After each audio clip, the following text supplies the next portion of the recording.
দুধ জাল করা ঝামেলা ছাড়া মাত্র 1 কাপ গুঁড়া দুধ দিয়ে খুবই সহজে তৈরি করে নিতে পারবেন পারফেক্ট ক্যারামেল এগ পুডিং।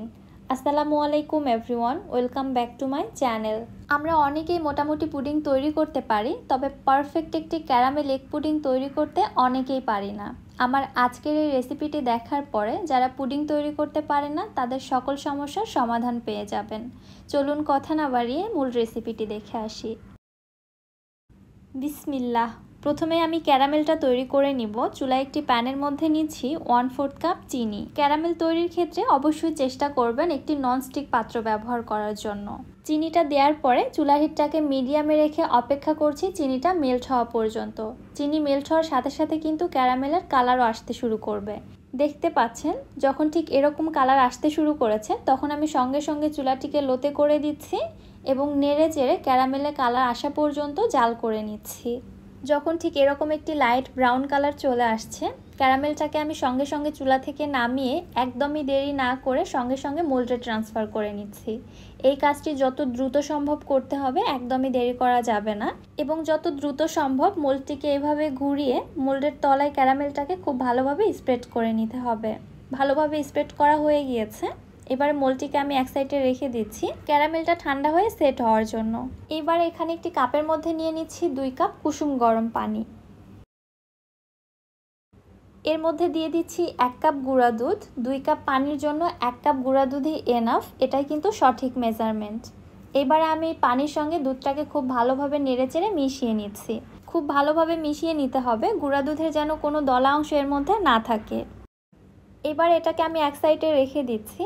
অন্য একটি মিক্সিং বোলের মধ্যে নিচ্ছি রুম টেম্পারেচারে থাকা 3টি ডিম।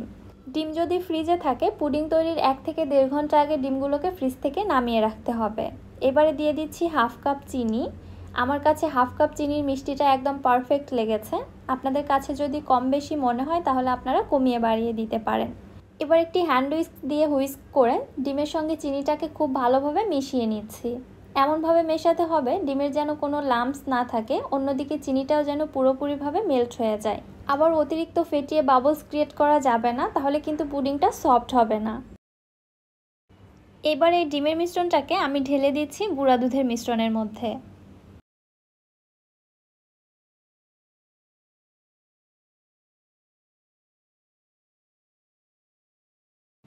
এবার এর মধ্যে দিয়ে দিচ্ছি 1/2 চা চামচ ভ্যানিলা এসেন্স। ভ্যানিলা এসেন্সটা ব্যবহার করলে পুডিংয়ের মধ্যে থেকে আর ডিমের গন্ধটা আসবে না। আবারও হুইস্ক দিয়ে নেড়ে চেড়ে সব কিছু খুব ভালোভাবে একসঙ্গে মিশিয়ে নিচ্ছি। পুডিংয়ের জন্য আমার এই মিশ্রণটা একদম রেডি। এবার পুডিংটা সেট করার পালা। এইদিকে মোল্ডের মধ্যে ক্যারামেলটা খুব ভালোভাবে সেট হয়ে গেছে, দেখতে পাচ্ছেন আমার হাতের আঙুলে কিন্তু একটুও লেগে আসছে না। এবারে পুডিংয়ের মিশ্রণটা একটি ছাঁকনির সাহায্যে ছেঁকে পুডিংয়ের মোল্ডের মধ্যে দিয়ে দিচ্ছি। অবশ্যই এই মিশ্রণটা ছেঁকে দিতে হবে, তাহলে পুডিংটা অনেক বেশি সফট হয়, পুডিংয়ের মধ্যে কোনো লাম্পস থাকে না। দেখতেই পাচ্ছেন ছাঁকনির মধ্যে ডিমের কিছুটা লাম্পস রয়ে গেছে, এগুলো আমি ফেলে দিব। এইবারে পুডিংয়ের মোল্ডটি আমি মোল্ডের ঢাকনা দিয়ে ঢেকে দিচ্ছি। আপনাদের মোল্ডের ঢাকনা যদি না থাকে তাহলে একটা সিলভার ফয়েল পেপার দিয়ে মুখটা খুব ভালোভাবে বন্ধ করে দিবেন।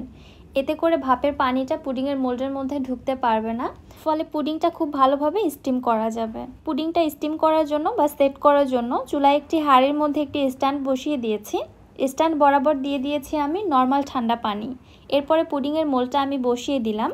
এবার একটি ঢাকনা দিয়ে ঢেকে ঢাকনার ছিদ্রটাও একটি কাগজ দিয়ে বন্ধ করে দিয়েছি।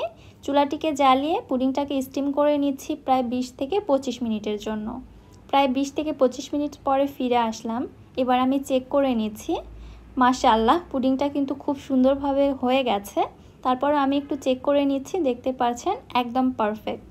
এবারে মোল্ডটিকে চুলা থেকে নামিয়ে নর্মাল ফ্রিজে 1 থেকে 1.5 ঘন্টা রেখে পুডিংটাকে সেট করে নিচ্ছি। অবশ্যই ভালোভাবে ঠান্ডা করে সেট করে নিয়ে মোল্ড আউট করতে হবে, এছাড়া কিন্তু পুডিংটা মোল্ড আউট করা যাবে না। একটি নাইফের সাহায্যে মোল্ডের সাইড থেকে পুডিংটাকে ছাড়িয়ে নিলাম। এরপর আমি ঠিক এইভাবে ডিমোল্ড করে নিচ্ছি।